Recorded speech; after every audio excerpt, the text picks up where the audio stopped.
నమస్కారం. Bahujan times news కి స్వాగతం. హెడ్లైన్స్ చూద్దాం.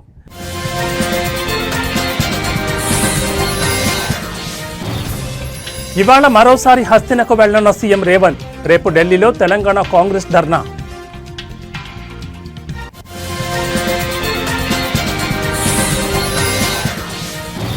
ఎమ్మెల్యేల కొనుగోళ్ల కేసులో నేను పాత్రధారిని. మాజీ ఎమ్మెల్యే గువ్వల సంచలన వ్యాఖ్యలు.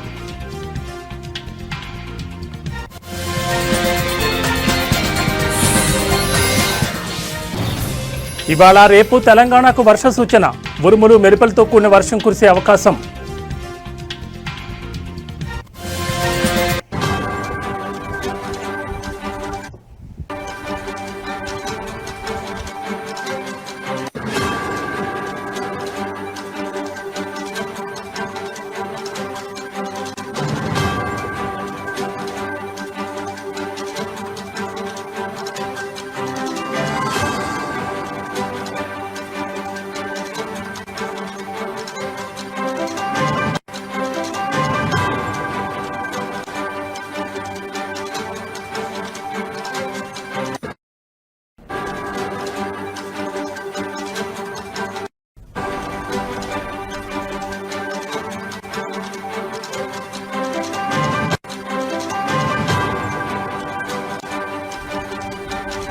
బులెటిన్లో బ్రేకింగ్ న్యూస్ చూస్తున్నాం. తెలంగాణ ముఖ్యమంత్రి రేవంత్ రెడ్డి ఇవాళ మరోసారి ఢిల్లీకి వెళ్లనున్నారు. ఈ మేరకు మధ్యాహ్నం 1 గంటకు ఆయన శంషాబాద్లోని రాజీవ్ గాంధీ ఇంటర్నేషనల్ ఎయిర్పోర్ట్ నుంచి నేరుగా హస్తినకు చేరుకుంటారు. అనంతరం రాష్ట్రంలో బీసీలకు 42% రిజర్వేషన్ల సాధనకు కాంగ్రెస్ పార్టీ ఆధ్వర్యంలో రేపు జంతర్ మంతర్ వద్ద చేపట్టబోయే ధర్నాలో పాల్గొంటారు. బీసీ రిజర్వేషన్ల ఆర్డినెన్స్ను ఆమోదించేలా కేంద్ర ప్రభుత్వంపై మరింత ఒత్తిడి తీసుకొచ్చేలా మొత్తం 3 రోజుల పాటు కాంగ్రెస్ ఆందోళన కార్యక్రమాలు కొనసాగనున్నాయి.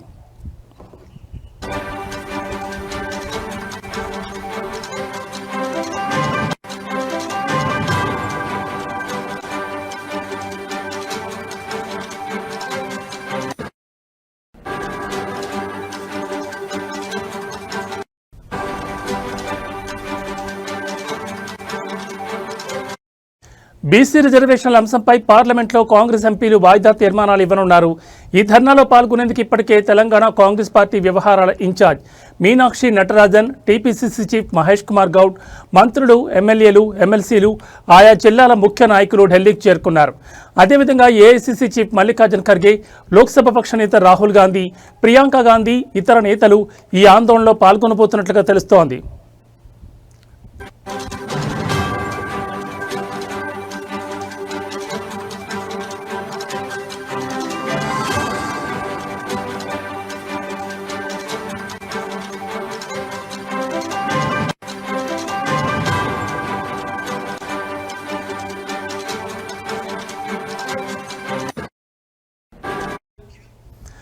బ్రేకింగ్ న్యూస్ చూస్తున్నాం. తెలంగాణ ముఖ్యమంత్రి రేవంత్ రెడ్డి ఇవాళ మరోసారి ఢిల్లీకి వెళ్లనున్నారు.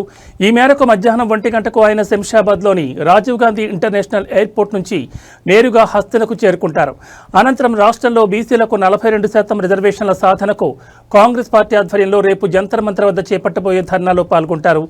బీసీ రిజర్వేషన్ల ఆర్డినెన్స్ను ఆమోదించేలా కేంద్ర ప్రభుత్వంపై మరింత ఒత్తిడి తీసుకొచ్చేలా మొత్తం 3 రోజుల పాటు కాంగ్రెస్ ఆందోళన కార్యక్రమాలు కొనసాగనున్నాయి. మరో బీసీ రిజర్వేషన్ల అంశంపై పార్లమెంట్లో కాంగ్రెస్ ఎంపీలు వాయిదా తీర్మానాలు ఇవ్వనున్నారు.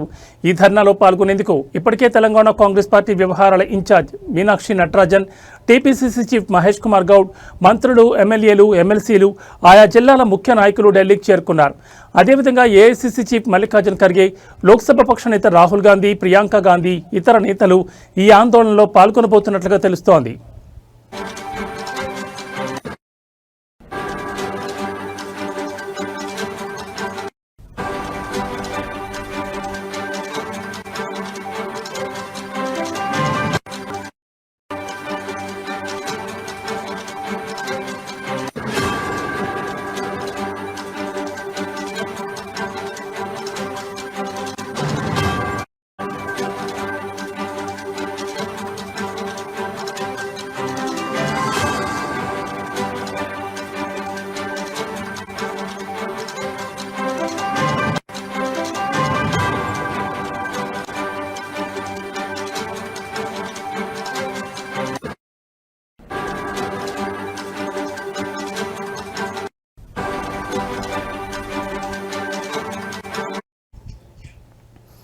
బులెటిన్లో మరో బ్రేకింగ్ న్యూస్ చూస్తున్నాం. తెలంగాణలో వచ్చే 3 రోజుల పాటు వర్షాలు కురిసే అవకాశం ఉందని వాతావరణ శాఖ తెలిపింది. ఇవాళ రేపు రాష్ట్రంలోని కొన్ని ప్రాంతాల్లో ఉరుములు మెరుపులతో కూడిన వర్షాలు కురిసే అవకాశం ఉంది. పలు చోట్ల మోస్తరు నుంచి భారీ వర్షాలు పడే అవకాశం ఉన్నందున అధికారులు జాగ్రత్తలు తీసుకోవాలని హెచ్చరించారు. ముఖ్యంగా లోతట్టు ప్రాంతాల ప్రజలు అప్రమత్తంగా ఉండాలని సూచించారు.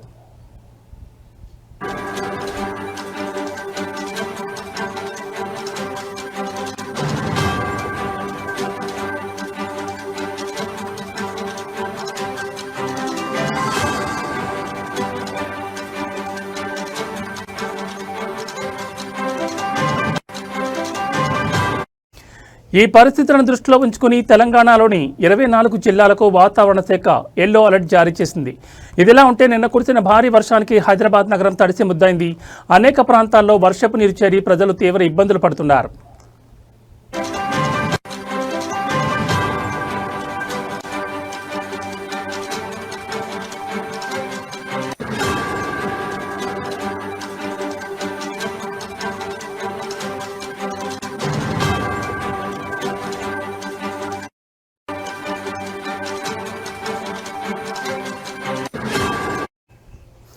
అమీర్పేట్, పంజగుట్ట, పాత బస్తీ వంటి ప్రాంతాల్లో రహదారులపై నీరు నిలిచిపోవడంతో వాహనదారులు తీవ్ర సమస్యలు ఎదుర్కొన్నారు. వర్షం కారణంగా ట్రాఫిక్ కూడా నిలిచిపోయింది. భారీ వర్షం కారణంగా డ్రైనేజీలు పొంగి పొర్లి రహదారులపైకి నీరు చేరింది. అధికారులు పరిస్థితిని అదుపులోకి తీసుకురావడానికి చర్యలు చేపట్టారు.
బులెటిన్లో మరో బ్రేకింగ్ న్యూస్ చూస్తున్నాం. మార్గదర్శి ఫైనాన్షియల్ సంస్థకు తెలంగాణ హైకోర్టులో భారీ ఊరట లభించింది. సంస్థపై చాలా కాలంగా నడుస్తున్న క్రిమినల్ ప్రొసీడింగ్స్ను రద్దు చేస్తూ హైకోర్టు సోమవారం కీలక తీర్పు వెలువరించింది. తమపై ఉన్న క్రిమినల్ కేసును కొట్టివేయాలని కోరుతూ మార్గదర్శి ఫైనాన్షియల్స్ దాఖలు చేసిన పిటిషన్ను న్యాయస్థానం అనుమతించింది.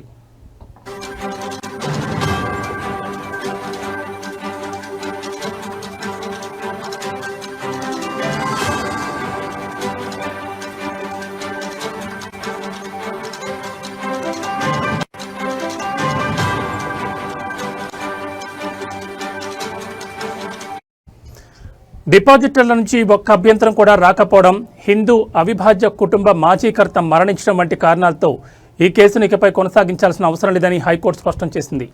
డిపాజిటర్లందరికీ సొమ్ము చెల్లించామని, హెచ్యుఎఫ్ కర్త మరణించినందున మిగిలిన సభ్యులను నిందితులుగా చేర్చలేరని మార్గదర్శి సంస్థ ఈ ఏడాది జనవరిలోనే కోర్టుకు వివరించింది.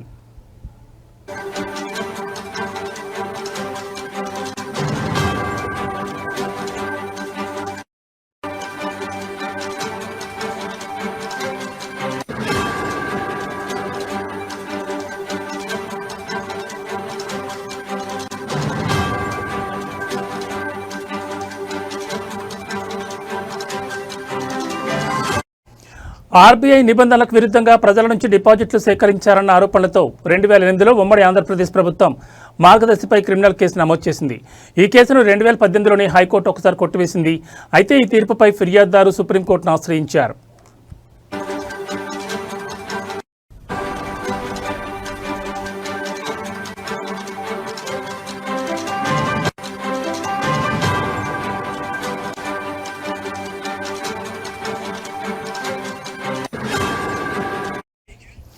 దీంతో 2024 ఏప్రిల్లో సుప్రీంకోర్టు ఈ పిటిషన్లను తిరిగి హైకోర్టుకే పంపింది.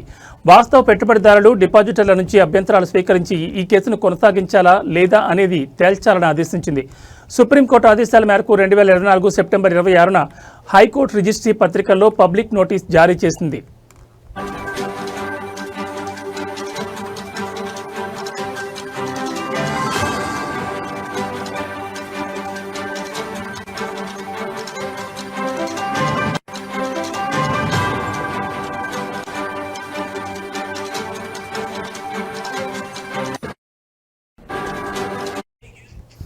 అయితే డిపాజిట్లన్నీ గతంలోనే చెల్లించినందున ఒక్క డిపాజిటర్ కూడా క్లెయిమ్తో ముందుకు రాలేదు. ఈ పరిణామాలను పరిగణలోకి తీసుకున్న హైకోర్టు మార్గదర్శి ఫైనాన్షియర్స్పై ఉన్న క్రిమినల్ కేసును రద్దు చేస్తూ తుది తీర్పు వెలువరించింది.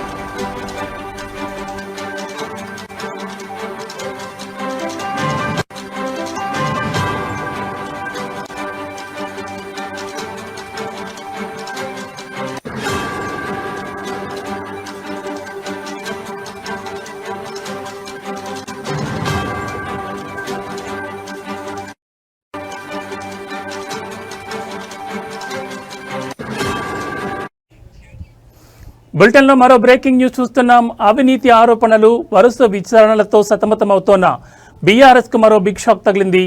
నాగర్ కర్నూలు జిల్లా బీఆర్ఎస్ పార్టీ అధ్యక్షుడు అచ్చంపేట మాజీ ఎమ్మెల్యే గువ్వల బాలరాజు పార్టీకి రాజీనామా చేసిన విషయం తెలిసిందే. ఈ మేరకు తన రాజీనామా పత్రాన్ని ఫ్యాక్స్ ద్వారా పార్టీ అధినేత కేసీఆర్కు పంపించారు. ఈ నేపథ్యంలోనే బీఆర్ఎస్ పార్టీకి రాజీనామా చేయడంపై మరోసారి ఇవాళ ఆయన స్పందించారు. వ్యక్తిగత కారణాలతోనే తాను పార్టీకి రాజీనామా చేశానని తెలిపారు.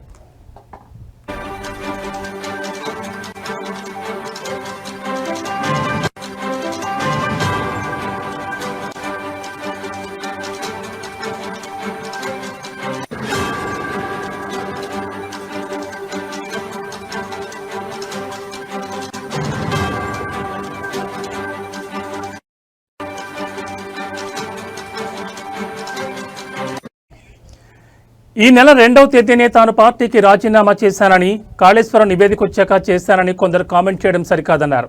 తన లేఖలో ఎక్కడ అసంతృప్తి వ్యక్తం చేయలేదని అన్నారు. మారిన రాజకీయ పరిస్థితుల నేపథ్యంలోనే జాతీయ రాజకీయాల వైపు వెళ్లాలని నిర్ణయించుకున్నానని కామెంట్ చేశారు. ఇక ఎమ్మెల్యేల కొనుగోలు కేసులో తాను సూత్రధారిని కాదని, కేవలం పాత్రధారిని అంటూ సంచలన వ్యాఖ్యలు చేశారు. కేసీఆర్ అక్కడ ఏం జరుగుతుందో చూడమంటేనే చూసేందుకు తాను వెళ్లానని తెలిపారు. బీజేపీలో బీఆర్ఎస్ పార్టీ విలీనంపై తాను ఎక్కడా మాట్లాడలేదన్నారు. ఇంకా ఏ పార్టీలో చేరాలన్నది డిసైడ్ చేసుకోలేదని, తన అనుచర వర్గం జిల్లా ప్రజల ఆకాంక్ష మేరకు త్వరలోనే నిర్ణయాన్ని వెల్లడిస్తానని గువ్వల బాలరాజు స్పష్టం చేశారు.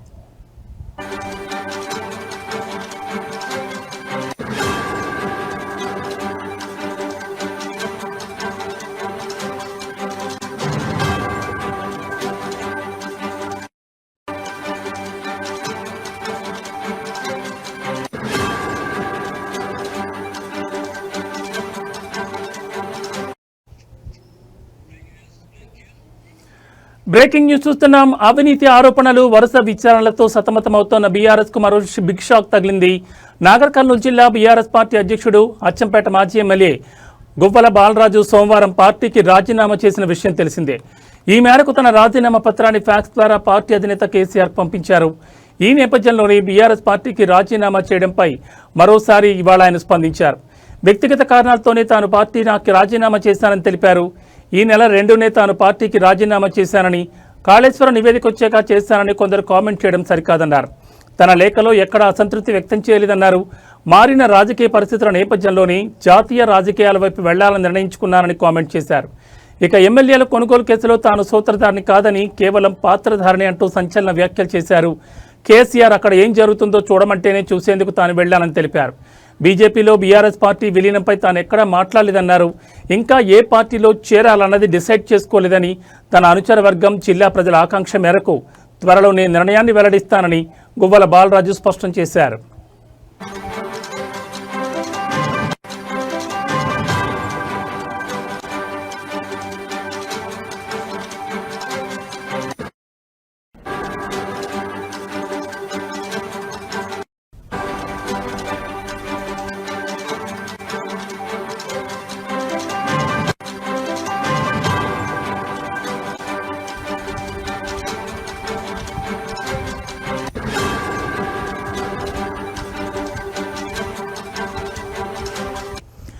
రైతుల సమస్యలను ప్రభుత్వం దృష్టికి తీసుకెళ్లి పరిష్కారం దిశగా చర్యలు తీసుకోవాలని కోరుతూ జాయింట్ కలెక్టర్కి మెమోరాండం అందించారు వైసీపీ నాయకులు. రైతులు పడుతున్న ఇబ్బందులను జాయింట్ కలెక్టర్ కాకాణి పూజిత, ఎమ్మెల్సీ పర్వతిరెడ్డి చంద్రశేఖర్ రెడ్డి వివరించారు. ఈ సందర్భంగా ఎమ్మెల్సీ పర్వతిరెడ్డి చంద్రశేఖర్ రెడ్డి మాట్లాడుతూ కూటమి ప్రభుత్వం ఏర్పడ్డాక రైతులు అనేక కష్టాలు ఎదుర్కొంటున్నారని అన్నారు.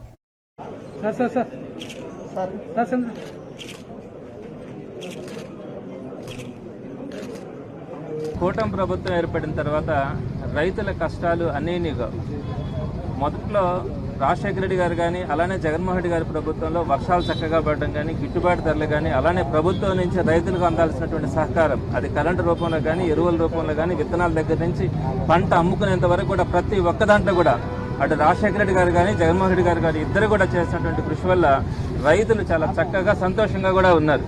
పొలాలు రేట్లు పెరిగినాయి, అందరూ కూడా రైతుకు ఒక విలువ గౌరవం ఉండింది.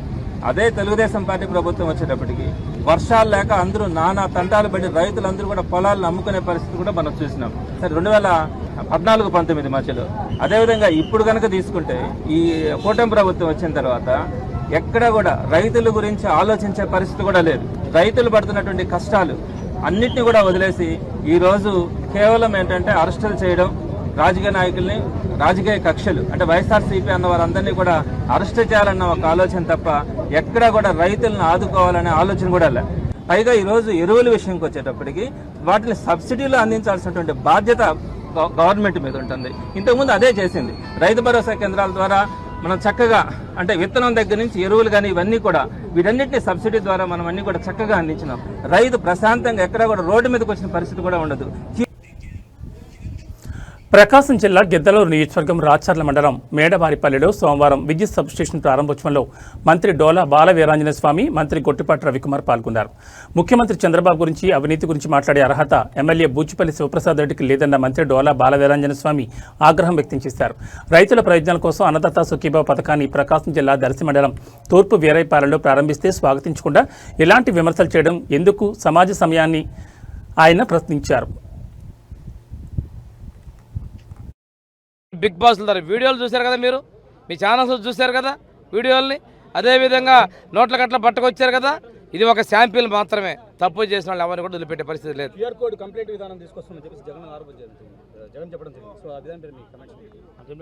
అంటే నువ్వు క్యూఆర్ కోడ్ కదయా, మేము ఆ రోజు కష్టపడ్డాం, మమ్మల్ని ఇబ్బందులు పెట్టారు, చరిత్ర మీరు మర్చిపోతున్నారు. మేము ఎవరూ ఇబ్బంది పెట్టట్లా. పెట్టుకోండి, ఇబ్బంది ఏమవుతుంది? ప్రజలు చేసిన తర్వాత సంవత్సరం కూడా అవుతుంది. నేను తిరస్కరించారు ప్రజలు 11 పర్మిట్ చేసి ఇంకా నువ్వు మాట్లాడేది ఇలాగా. ప్రజాస్వామ్యంలో మీకు స్వేచ్ఛను ఇచ్చాం, చేయండి, మీ ఇష్టం వచ్చినట్టు చేయండి. అన్నదాత సుఖీభావ పథకం ఓపెనింగ్ లో ఏవీ బులెటిన్ విశేషాలు. మరో బులెటిన్లో మళ్ళీ కలుద్దాం. నమస్తే.